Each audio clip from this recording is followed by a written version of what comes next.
زين للناس حب الشهوات من النساء. Sehingga orang dulu itu, saya ulang lagi ya, ada satu kearifan namanya hidup itu apa?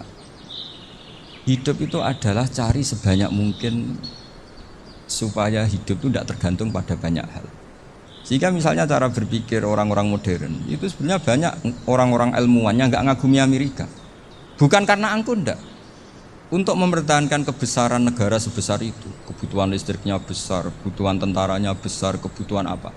Sementara negara kayak Venezuela atau Swiss kebutuhannya ada banyak. Pertanyaannya, yang tergantung dengan banyak hal sama yang tidak tergantung banyak hal, itu pinter mana? Kalau dibalik pertanyaannya gitu, negara-negara maju itu tidak keren kalau dibalik pertanyaannya. Orang yang untuk mempertahankan eksistensinya banyak, butuh banyak hal, dengan yang tidak butuh banyak hal, itu pinter mana? Orang yang bahagianya nunggu jadi dokter, nunggu jadi kiai besar, kiai viral, dengan orang yang bahagia cukup dengan ngopi, itu pinter mana? Tapi kalau dibalik pertanyaannya, orang yang tahunya nikmat hanya kopi, dengan nikmat yang banyak, pinter mana? Makanya Mbah Mun tuh kalau guyon itu lucu. Aku iku sakake ambek wong desa sing mlebu swarga. Saya dulu eskal mlebu swarga kok disakeni. Akhirnya beliau memberi penjelasan. Wong desa iku roe pakanan enak, iku mau kopi mbek uduk. Lah swarga iku mau nuruti sing dikarepno. Akhirnya wis mau mangan, wis ngopi, nguduk, ngopi, wong ora roh pakanan liyane ku ora roh. Nasi mandi ya ora roh, pizza ya ora roh apa-apa. Terus saya bilang, wah lah niku nak nganti selera tentang wanita cantik, iku juga sederhana. Rontok pesek ya wis cantik, rontok ireng ya wis. Apa bidadarinya seperti itu? Karena saking enggak pengalamannya. Jadi surga itu kan nuruti apa yang diinginkan. Kira-kira keinginan orang kampung kalau di surga itu apa coba? Makanan apa coba? Ya, mana nak senengnya ketemel gemblong itu. Artinya malaikat lebih suka nangani surganya orang-orang kampung di Bang Pak Rektor. Ini sudah ribet ini. Makanan apa saja sudah harus dicoba. Terus kalau di mall tahu orang macam-macam, seleranya macam-macam pasti. Enak mana kalau sampai jadi malaikat pelayan surga? Suka melayani orang kampung apa yang orang kota? Orang kampung kan. Jadi ya itu guyon ya, guyon tapi itu menjadi pikiran kita bahwa orang yang banyak kebutuhan itu sebetulnya banyak kebodohannya karena menggantungkan kebahagiaannya dengan banyak hal. Makanya Imam Syafi'i ngendikan istighna itu apa? Al istighna anis sya'labi. Yang dikatakan kecukupan adalah berusaha sebanyak mungkin banyak hal tidak kamu butuhkan. Bukan memenuhi semua kebutuhan kamu karena nafsu kamu ini tidak ada batasnya gitu. Kalau kamu penuhin nggak akan selesai. Itu ada perempuan yang kurang cantik itu minta doa saya, Gus doain suami saya kaya. Terus tak guyonin, terus nggak minta. Kalau suami kamu kaya, yang pertama dirubah itu apa? Rumah Gus, supaya rumah saya bagus. Kedua apa? Mobil, supaya mobil saya bagus. Nanti yang dievaluasi itu kamu.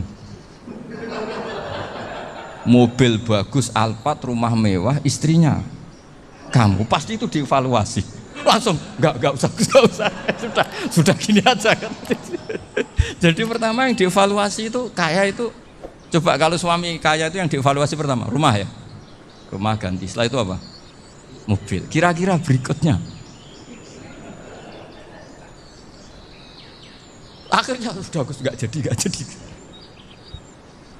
Nabi Ibrahim itu pernah minta umur panjang, keren umur panjang. Sama Allah nggak dijawab. Datang orang tua gitu mertamu ke Nabi Ibrahim, terus disuguhi dikasih kurma. Apa itu? Kok kurma apa? Anggur yang sudah matang sekali, sudah dimakan. Setelah dimakan meler keluar lagi, dimakan lagi meler lagi. Terus Nabi Ibrahim masuk lagi ke kamar. Ya Allah, doanya tak cancel. Nanti kalau saya tua kayak itu. Jadi Allah itu nggak jawab langsung tapi ngirimkan itu. Akhirnya ya Allah nggak jadi. Nanti takut itu. Saya pernah ngalami jadi kiai tadi ada ibu-ibu ya kurang ya nggak pati cantik lah. Suaminya tuh miskin sekali.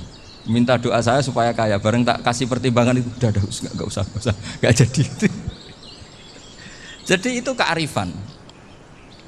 Tapi kearifan ini harus kita tanamkan. Saya nggak bisa membayangkan Indonesia yang besar ini, andai kan tidak ada qanaah, nerimo ing pantun. Coba sekarang ada Covid. Andai kan Indonesia tuh kayak Perancis. Saya beberapa kali punya tamu orang yang hidup lama di Perancis, bahkan dapat istri orang Perancis. Itu dulu nggak begitu mencintai Indonesia. Tapi setelah di Perancis 2 tahun, wah Indonesia hebat. Di Perancis itu kata dia kalau cerita, semua kebutuhan masyarakat itu dibebankan ke negara. Apa saja minta negara, apa saja nyoal negara. Sementara Indonesia, coba kalau Indonesia mengalami seperti ini kok tidak ada qanaah, rimo ing pantun, bisa kios Indonesia. Orang miskin nyalahkan negara, kelaparan nyalahkan negara, apa saja. Tapi barokahnya dididik kiai, jogeman nyalahno wong liya. Urip pun romo ing pandum, diame. Sampai gak ngerti kalau Covid. Banyak tuh orang-orang kampung itu, orang lugu-lugu. Mbah niki saking Covid, salam ning Covid, muga-muga umure panjang. Dikira Covid itu nama orang yang ahli sosial itu. Mbah niki dana saking Covid. Matur nuwun sampekno salamku, muga-muga umur panjang. Bingung kan yang nganterin ini. Ini gimana yang mau menjelaskan? Memang nggak paham. Ribet. Tapi saya pastikan bahwa dengan keadaan seperti ini kita bahagia, kita stabil, itu jelas barokahnya kalimat tadi, moto tadi atau pegangan hidup tadi. Makanya disebut al-ibarat qutun li'ailatil mustami'in, bahwa redaksi atau kata-kata atau pegangan atau filosofi hidup, apalah namanya itu adalah penyemangat. Penyemangat. Karena kata-kata ini memang luar biasa. Ketika sahabat perang demi kebenaran, zaman itu ya pasti benar karena yang dibela Nabi. Dulu itu kan enak zaman Nabi, yang dibela mesti benarnya, musuhnya mesti salahnya. Sehingga dulu itu memang harus tegas. Kalau sekarang mau tegas gimana? Yang kamu bela tidak mesti benar, musuhnya tidak mesti salah. Ribet kan kalau gitu. Misalnya saya tukaran sama Pak Rektor, kamu mau bela mana kan bingung. Saya tidak mesti benar, saya tidak Nabi. Pak Rektor apalagi tidak mesti benar lagi kan? Ribet kan? Jadi kalau kita mau perang sekarang itu mau pede gimana? Enggak. Makanya banyak ulama sekarang tuh mau tegas tuh enggak berani karena ya banyak hal yang abu-abu lah wilayahnya. Misalnya pilihan presiden atau pilihan bupati, pilihan menteri. Kamu mati-matian bela itu, yang kamu bela tidak mesti benar, musuh kamu tidak mesti salah. Misalnya pilihan bupati, wah ini kabupaten ini baik kalau bupatinya ini, yang satu bilang ini, terus tim suksesnya kamu tanya, kamu yakin? Ya tidak juga. Lah kenapa semangat? Kan saya botohnya, paling alasannya ya itu aja, bukan yang lain. Beda dengan zaman Nabi, nabinya mesti benar, Abu Jahalnya mesti salah, kan enak aturan mainnya jelas. Singkat cerita dalam perang itu banyak sahabat yang alami luka, ngalami apa. Kemudian curhat ke Nabi, ya Nabi gara-gara derekkan jenengan, ngikuti jenengan saya harus ngalami seperti ini.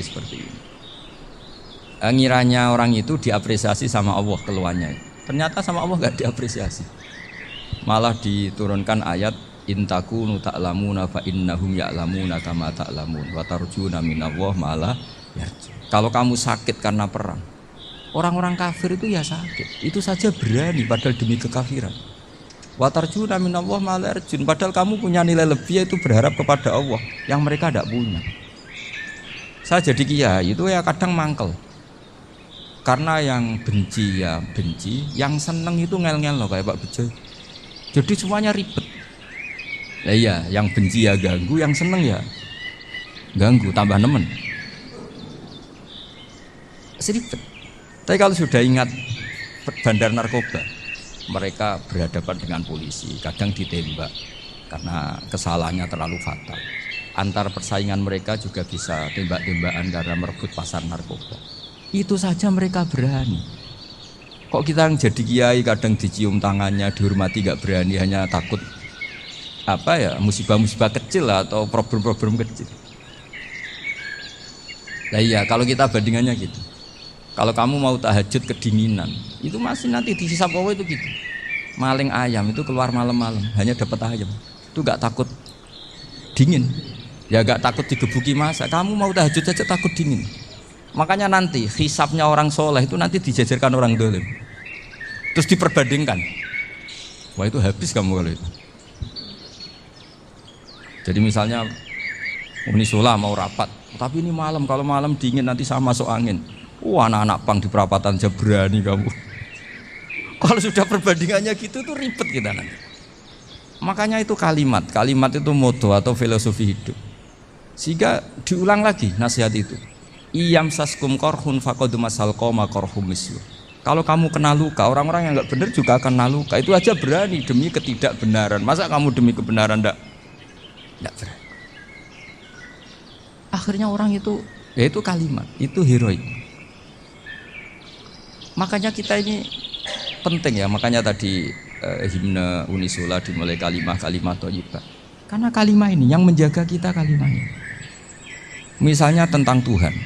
Kenapa orang Islam imannya kokoh seperti ini, termasuk yang sudah hidup di Amerika, di Australia, di mana-mana. Itu ya barokahnya ajaran atau barokahnya kalimah. Saya sebut kalimah saya pakai bahasa santri. Karena la ilaha illallah itu dalam tradisi santri disebut kalimatu haqqin alaiha nahya wa alaiha namut wa alaiha nub'ats. Ada yang riwayat wa biha nub'ats insyaallah taala minal aminin. Kenapa mereka di mana-mana meskipun sekolah di Amerika, di Australia, bahkan di Uni Soviet tetap mukmin? Itu barokahnya ajaran yang benar. Allah itu siapa? Tuhan. Tuhan itu sifat dasarnya apa? Awal. Dia harus wujud awal sebelum makhluk yang lain. Sehingga ketika ada negara yang maju, yang tertib, manajemennya tertib, masyarakatnya makmur, tapi punya Tuhan yang tidak seperti itu, tidak awal, itu sudah gak nyaman. Karena ndaklah keren Tuhan saya, karena Tuhan saya itu al-awwal, zat yang pertama. Tuhan saya keren lah, zat yang gak mati. Tuhan yang gak mati, yang gak pernah mengalami kematian. Sehingga tontonan atau yang dilihat kenikmatan-kenikmatan yang lain ini tidak mengubah dia pendirian tentang Tuhan. Karena mantapnya satu kalimat tadi, bahwa Tuhan itu ya harus satu, harus awal, harus tidak mati, tidak rusak, tidak mengalami apa-apa yang membahayakan. Sehingga ketika ditawarin Tuhan yang lain, meskipun menjanjikan secara finansial atau kemakmuran, mereka gak tertarik. Itu coba, itu barokahnya makmur apa barokahnya ajaran? Barokahnya ajaran. Sering negara Islam itu kalah makmur dengan mereka, tapi barokahnya ajaran itu tetap apa?